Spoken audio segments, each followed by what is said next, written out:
কি সুরজ মিয়া, দিনকাল কেমন যাচ্ছে তোমার? আলহামদুলিল্লাহ জমিদার সব ভালো।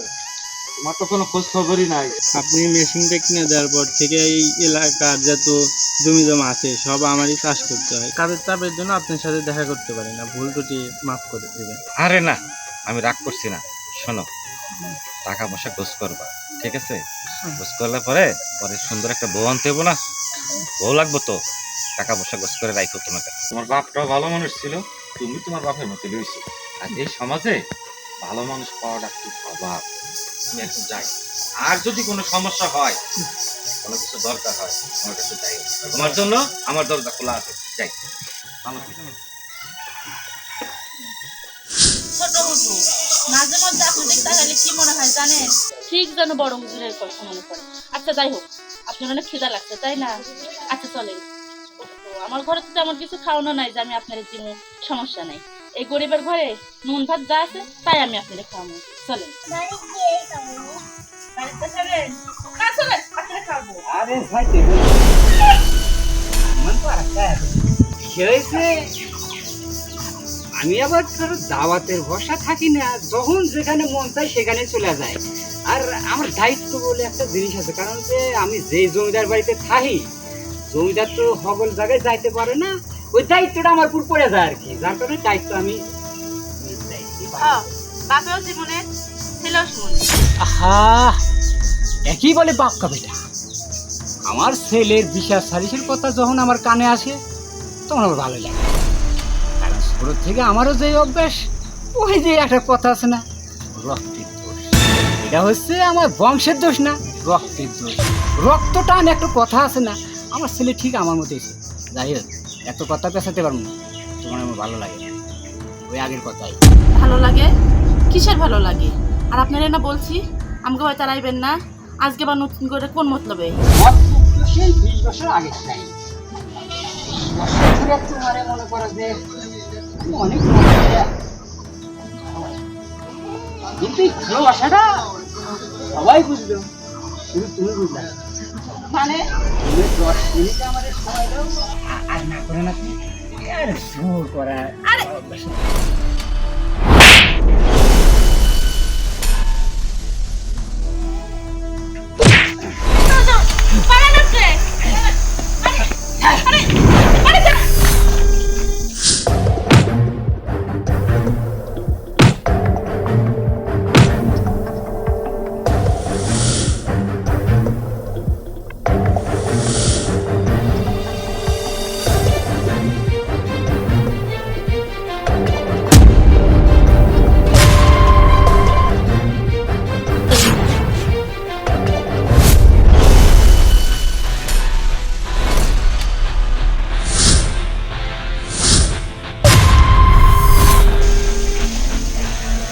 মির্জাফর, নবাব সিরাজউদ্দৌলতের সাথে মির্জাফরি করেছিল তার শালা, আর আমার বাড়ি তাদের লোক হয়ে তুই আমার সাথে বেইমানি করতেছিস।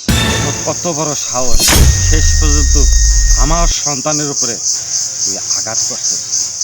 তোর কলজাটা দেখতে হয় রে। মানুষ মন খাইলেও তার গুণ গায়, আর তুই আমার সাথেই বেইমানি করতেছিস।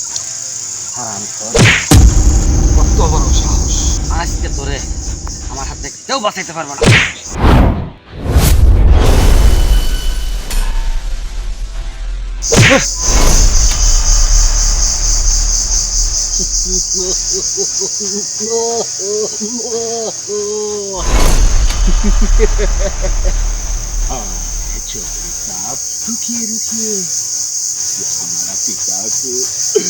हमारे पिता को मारा? क्या क्या करे तू? हमारा पिता को मारा? नहीं मेरा पिता, कुछ नहीं हुआ मेरा पिता। ओए जमीदार, তুই আমার বাপের গালে থাপ্পড় মারছস। আমি শুধু তোরে না, তোর বংশ নির্বংশ করে বানামো, নির্বংশ। আহ মেরা বেটা জমিদার, তুই বহুত ভালো মানুষ, বহুত মানুষের উপকার করেগা, মানুষকে খেদমত করেগা,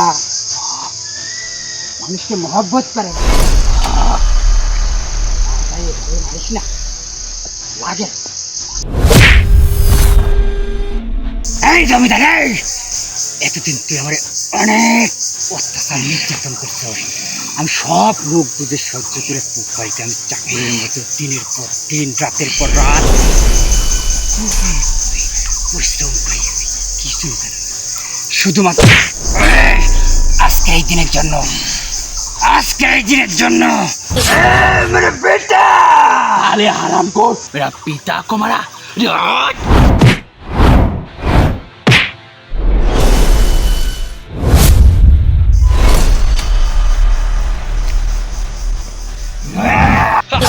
বাবা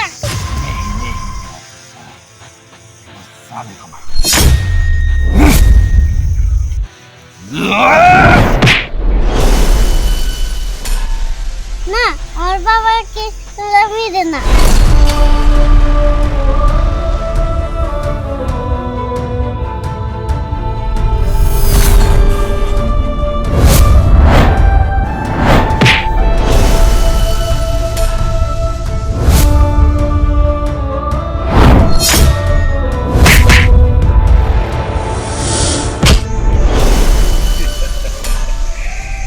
হায় মেরা বেটা, এখন জমিদারের লাশটা সযত্নে নদীতে ভাসায় দে। ঠিক है मेरा पिता।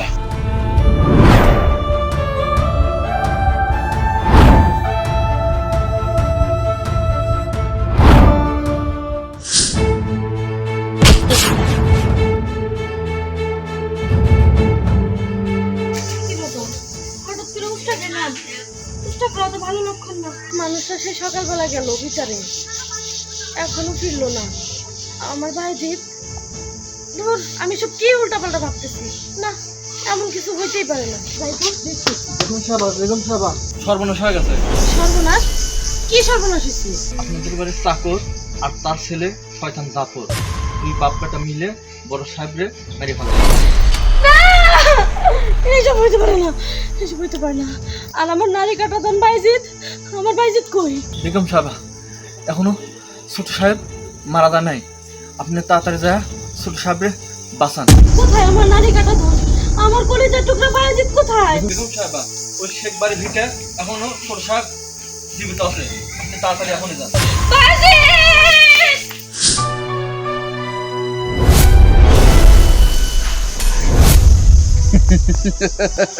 अरे बेगम साहिबा कूल टू बेगम साहिबा कूल। क्या चिल्ला है बाईजीत? बाईजीत कहाँ है? बाईजीत कहाँ है? বাইজিৎ তো জিন্দা है।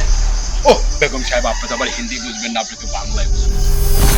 যদি আপনি মনে করেন যে আপনি বাইজিতের কাছে গেলে বাইজিৎকে বাঁচাতে পারবেন, সেটা ভুল।